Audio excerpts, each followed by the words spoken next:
the use of GEDmatch. I hope more and more people will be willing to allow their DNA on these sites so that this world can be safer. The genetic genealogy community deserves recognition. Their advancements and analytics are what helped get us to this stage. All right, everybody. As everybody knows, GEDmatch irresponsibly removed the ability for law enforcement to do genealogy research unless the user actually opts in. They retroactively removed the opt-in from all of their users, and now people have to opt back in. It's slowly moving back up, and there will probably end up being some crimes committed by individuals who otherwise would have been captured because of GEDmatch's decision. I hope they can sleep well at night. In the meantime, people will need to opt back in to allowing law enforcement to be able to use their data.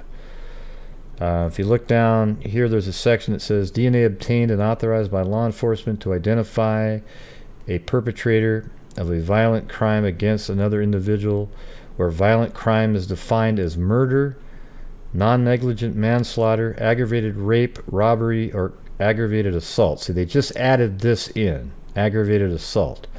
Before, that wasn't in there, and they allowed somebody to do genealogy research on an aggravated assault, and apparently that was so devastating that they actually opted everybody out. Instead of just admitting they made a mistake based on their terms of service, instead of just admitting they made a mistake, they literally set back this tool years.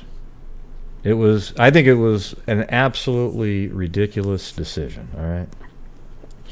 So it looks like that's in there, and these are all the terms of service. I'm not going to go through all of them. Looks like these are probably new ones too in red here.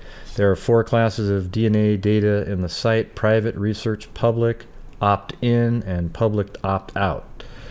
Public opt-in DNA data is available for comparison to any raw data in the GEDmatch database using the various tools provided for that purpose.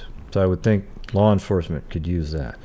Public opt-out DNA is available for comparison to any raw data in the GEDmatch database except DNA kits identified as being uploaded for law enforcement purposes. See, there you go. The public opt-out means that you're opting out of allowing law enforcement to be able to use it. And then comparison results, including your kit number, name, or alias, and email, will be displayed for public kits that share DNA with the kit being used to make the comparison, except that kits identified as being uploaded for law enforcement purposes will only be matched with kits that have opted in. See? So that's the thing, is they opted everybody out, though, retroactively. So people have to go back in and opt in. So now when I go to GEDmatch or GEDmatch, you cannot enter the site until you've answered one of these questions here. So it says, I've read the GEDmatch terms of service and agree to all terms. Click here to indicate that you accept all provisions described in GEDmatch terms of service. So I will click there. All right.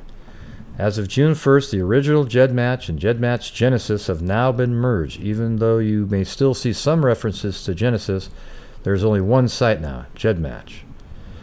On May 18th, GEDmatch changed its rules relating to matches with kits uploaded by representatives of law enforcement.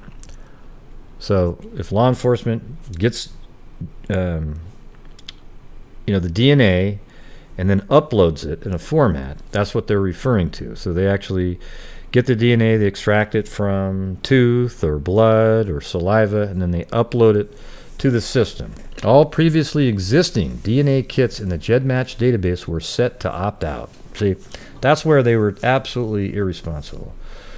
This change affects searches for unknown bodies and violent crimes. If you wish to include your kit in these searches, you need to click on the police icon to the right of your kit number on this page. If your kit was previously marked as research, you will need to use the pencil icon to opt in. So here is the police icon. So I'm going to click on it, and then public access, public opt-out excludes law enforcement. Okay. So I allowed police to use my kit. I'm not sure why I have all these other kits, but hell, I'll just I'll click them all. There you go. All right, law enforcement, you get to use my kit.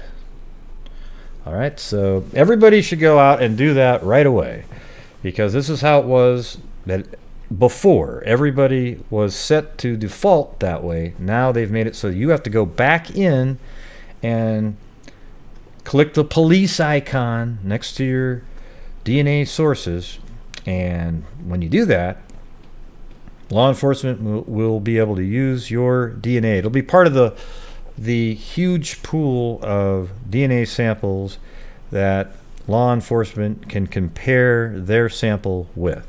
And right now, it's a little over 50,000 or so, but before there was over 1 million. Okay, so GEDmatch, you did a disservice, but let's try to get people back into opting in. All right, I'm sorry for rambling on there, but we got to get this done. All right, everybody, let's do it. The use of GEDmatch, I hope more and more people will be willing to allow their DNA on these sites so that this world can be safer. The genetic genealogy community deserves recognition. Their advancements and analytics are what helped get us to this stage.